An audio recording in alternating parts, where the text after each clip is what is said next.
Hello, this is John Ricciuti, and today on Veteran Speak is my very special guest, Ed Kane. Ed Kane is a Pearl Harbor survivor, and as part of telling me the story about Pearl Harbor, he's going to tell me about his life and adventures in the U.S. Navy and what he did following that. Ed, thank you very much for taking the time to come on board and talk to me about your experiences in the Navy and Pearl Harbor. Thank you very kindly for having me. What did you do before you went in the Navy? Actually, a year before I went in the Navy, I was in a CC camp in a little town called Waynesboro, Pennsylvania. So I could not spend a year there. And in them days, we were getting $30 a month. $22 went to my mom and $8 to myself for cigarettes and all, toothpaste and all the other stuff. So I came out of that, and I was no work, so this one night, on March 12th of 1940, I had 5 of my buddies at my house just for me to hang out. Where did you live? South Philly. Okay. And they were sitting around the house with a gallon of Mission Bell wine. It used to cost $1 a gallon for wine. What was the name of it? Mission Bell wine. Okay. So we're sitting around there, and we're saying we're going to go up and join the Navy. The reason we're going to join the Navy, one of the 5 guys that was there, his brother was already in the Navy. So down we go up to the recruiting station, 4th and Market. I run me through all physical. I'm the only one they accepted. The other guy they turned down. Now the reason they turned Jimmy McChrystal down, the bite was uneven. Okay?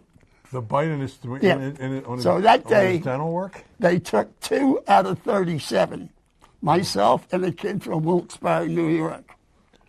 So I go home and I tell everybody I'm joining the Navy.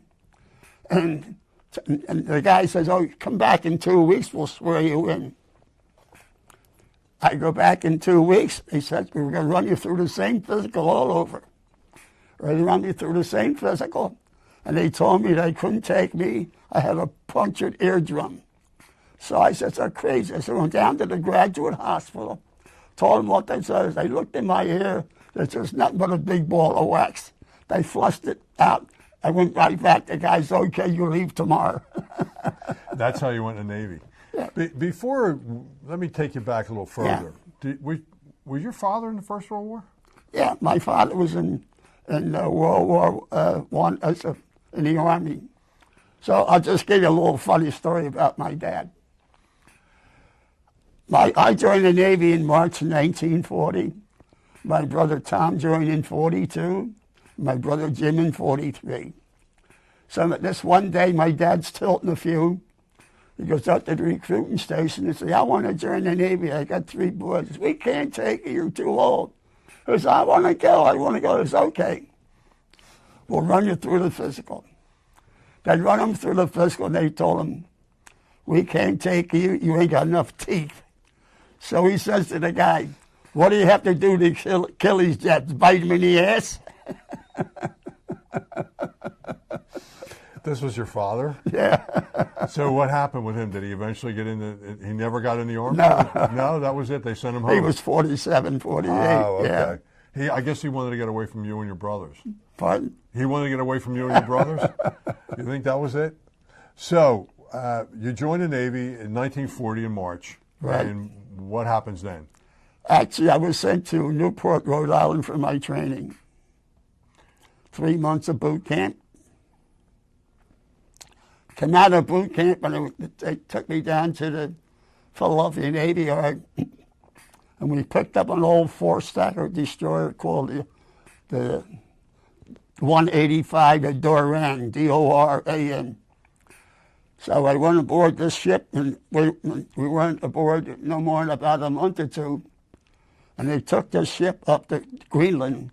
This is one of the 50 old destroyers that you turn over to England. Okay. So then after turning the ship over to England, back to the Navy Yard they come, and all of a sudden they says, you're going to be sent out to California. You're going to go aboard the destroyer Warden 352. So it was a 4-day train. I taken out there. I get out there on the ward, and the guy says to me, what would you like to do? I said, I don't know. He says, how about we get down in the boiler room? I said, okay. So I was sent down in the boiler room as a fireman 3rd class. So you were part of a 4-stacker destroyer. First, it went to Greenland. It was part of the Lend-Lease program. Yeah, right, exactly. Okay, and then you were put on another destroyer, and that you went from San Diego to where? In other words, we went. In other words, they told me that I picked up the ward, and this guy is going to go out to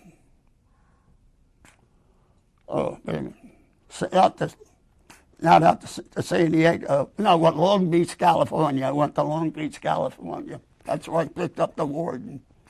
So they said to me, they says, we're going to go to Hawaii. I'm saying to myself, wow, that's all the rich people, the Kennedys and all the other big wigs. Man, I'm all excited about going out there. But we got out to Hawaii. The thing that killed me, when I found out they had a Sears and Roebuck store, that killed me. That killed me. You thought it was going to be much more. It was a bigger deal than that. When did you arrive in Hawaii? August of 1940. August of 1940. Yeah. So you were in Hawaii from August of 1940 Right. up until the Day of Infamy. Yes. Well, what did you do during what occupations did you do? Did you work on the ship several days? Just to give you an idea, I mean, try to give you what peacetime Navy was. In other words, we'd go out maybe for a day or two for little excursions or something and come back into port. And all of a sudden, out of a clear blue sky, about 6 or 7 months later, we're out for 4 days, 5 days, 7 days without coming and saying, hey, what the hell is going on here? So we come in the port. Following week, we come in, and they start welding up all the portholes. And we're saying to ourselves, still don't know what the hell is going to happen. There was talk about the Japanese were going to invade the Philippines, right? So then we started to go out on torpedo runs. In other words, up to 4 or 5 destroyers would get together and they'd fire torpedoes at each one of the ships. And they were dummy torpedoes. So we got to be a laughing stock maybe for a minute. We were out on these torpedo runs, and the torpedo skips out of the water and it goes through our smokestack, one of our stacks. The destroyer that you were on, was that a World War II built destroyer? It was built. It was only 3 or 4 years old. Yeah. So it was a new destroyer. Yeah, definitely. So what happens on December 6th?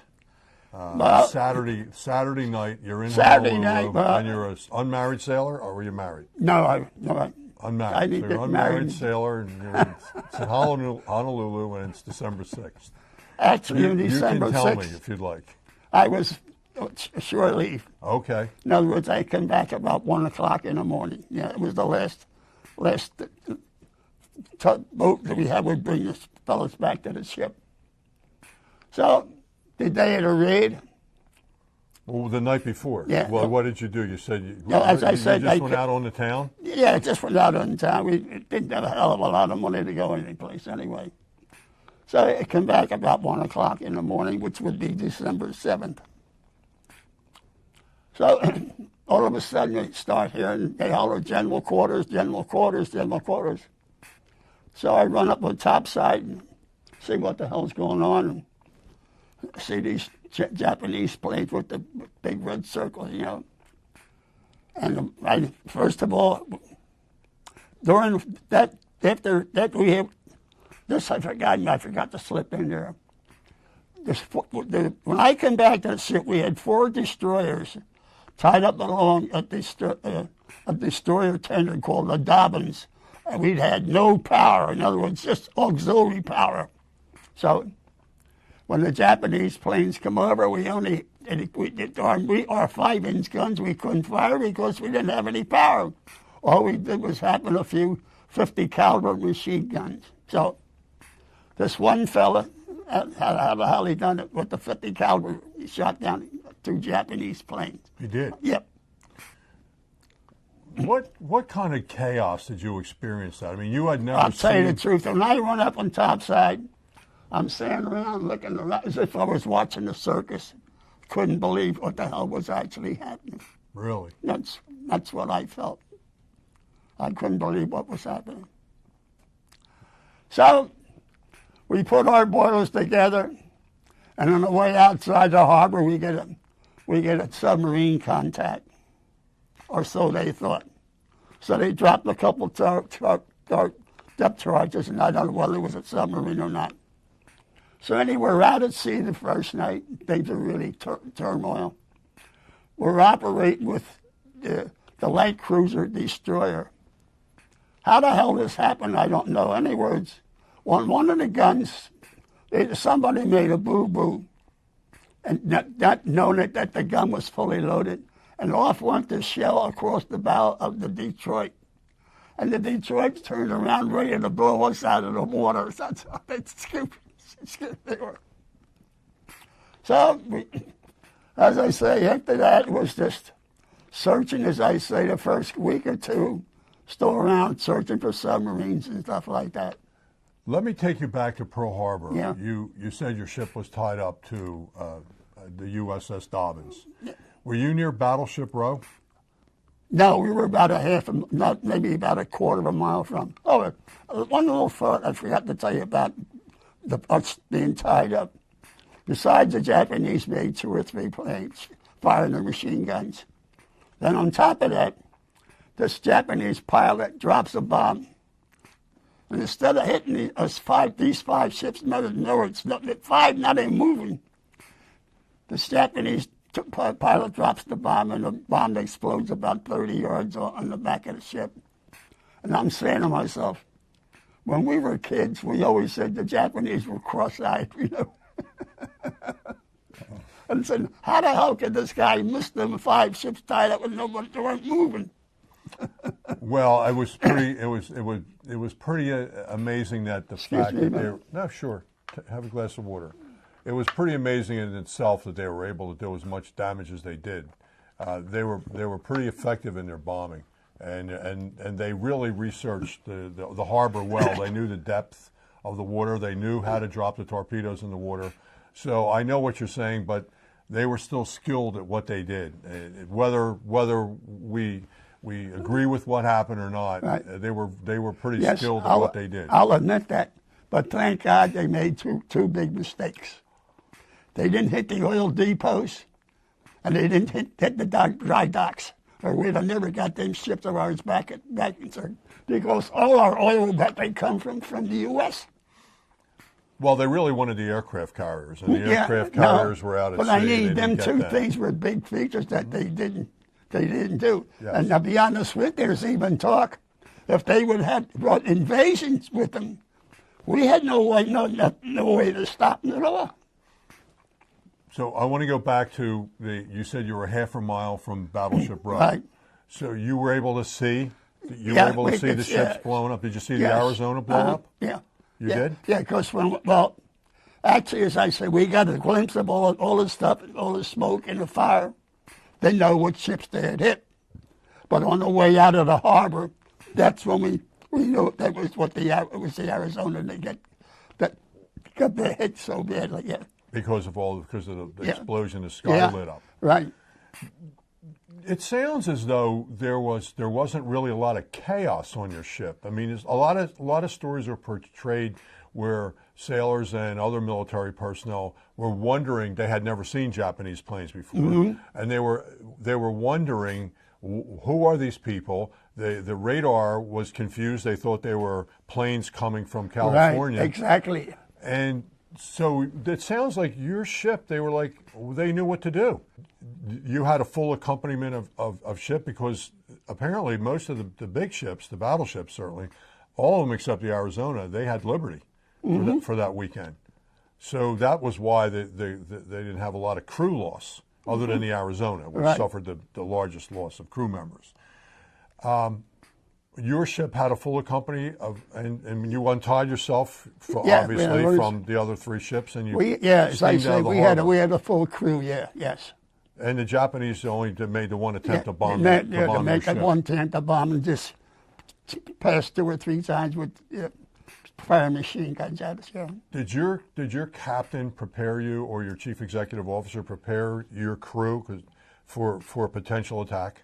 Not the only thing, as I said, was somebody had to know something was going on when they brought us in and welded up all them pearl holes. So I didn't. Why out of a clear blue sky was that done? And you were suspicious of that. Suspicious of something. So when you steamed out, you stayed out into the Pacific, Yeah, right. and looking for submarines, etc. Right. Did you come in any battle after that? Because at that point, war was declared.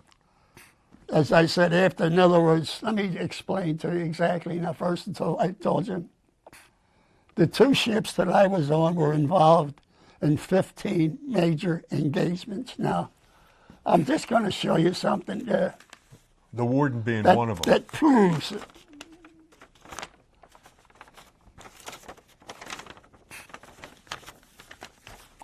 See, now this is your discharge, what they call separation of service. Now, if you notice over here, you can read down here, 12, 14, 15 battle stars. All right, now, excuse me, after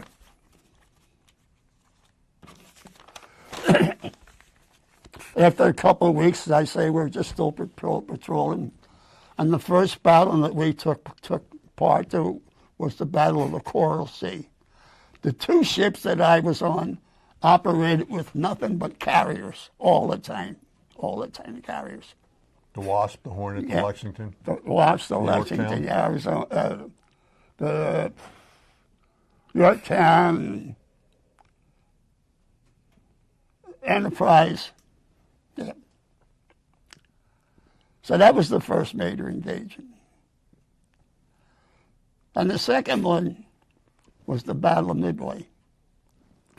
The Battle of Midway, as I said, in fact, they say it, and it's true. That turned the war around, really Yes. did. Yes. The Japanese fleet was sunk there. Now, I don't know if anybody knew this, but there was a fighter pilot aboard one of the carriers. His name was Jack O'Hare. Yep. Now, you know, the airport in Chicago His was named after him. Well, his father was Al Capone's lawyer. Yeah, okay. I do know that, yes. And he was also killed in action. Yeah, right. Later Right. on. Yeah, and I think George Herman Walker Bush was also a pilot in the Battle of the Coral Sea. So what was your second ship? Second ship was the Murray, USS Murray, 576. Now, on the Warden, the last 2 battles we took place in was Guadalcanal. Okay, now Guadalcanal, if people don't know, that thing lasted a couple of weeks before they really secured it completely. Now, after everything got pretty well settled, the Warden was assigned to go into, it was like a little inlet to pick up the dead Marines. And we picked up 9 dead Marines and brought them aboard ship and gave them a military burial. Now, we come back after the Battle of Midway, we come back to the States for overhaul. Okay. We come back to the States, and in the middle of, about a week before Christmas, we were told we were going to take an Army transport ship up to Alaska. After It does matter, but for our conversation. after we unloaded, after the Army transport unloaded all their troops, this first of all was uncharted waters. Nobody knew nothing about it.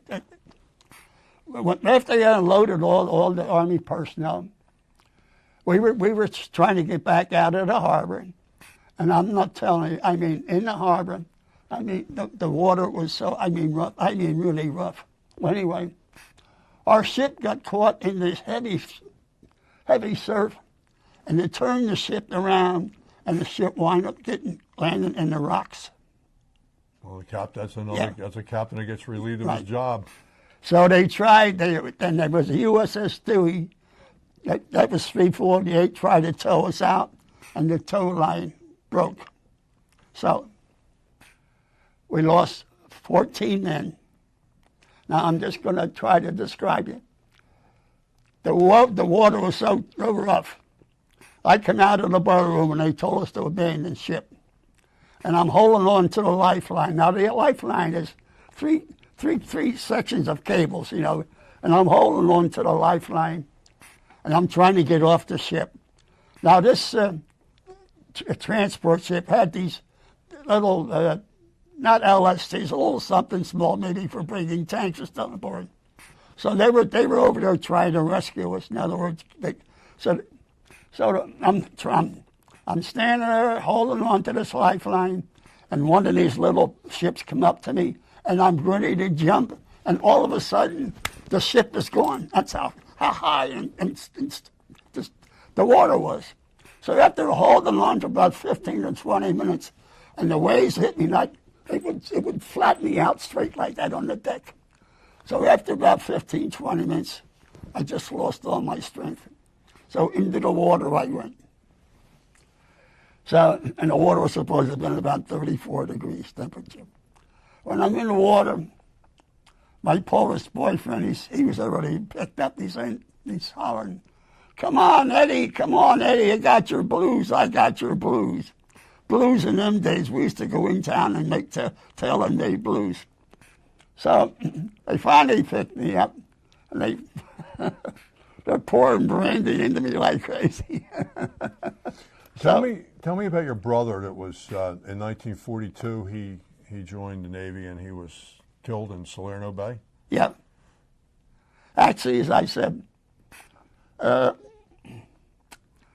you know, when you stop at my house, I'll show you the picture of my brother's ship on the back.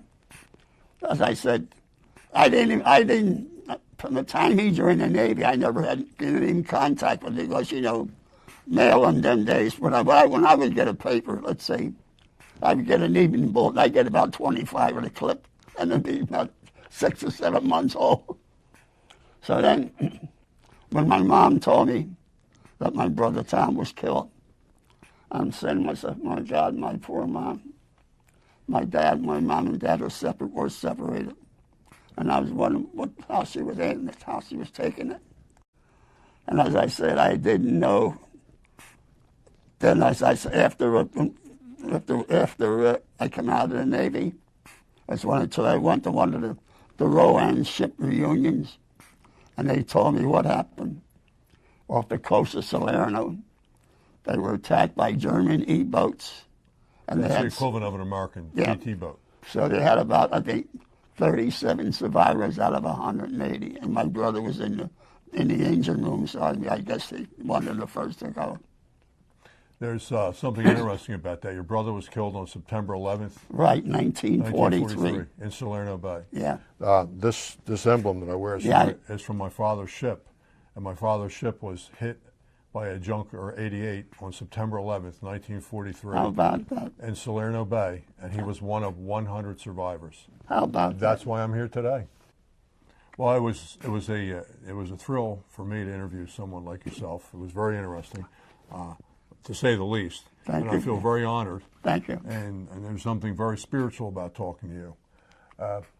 With Ed Kane, Pearl Harbor survivor, this is John Ricciuti. I hope you found this interesting and informative. Thank you.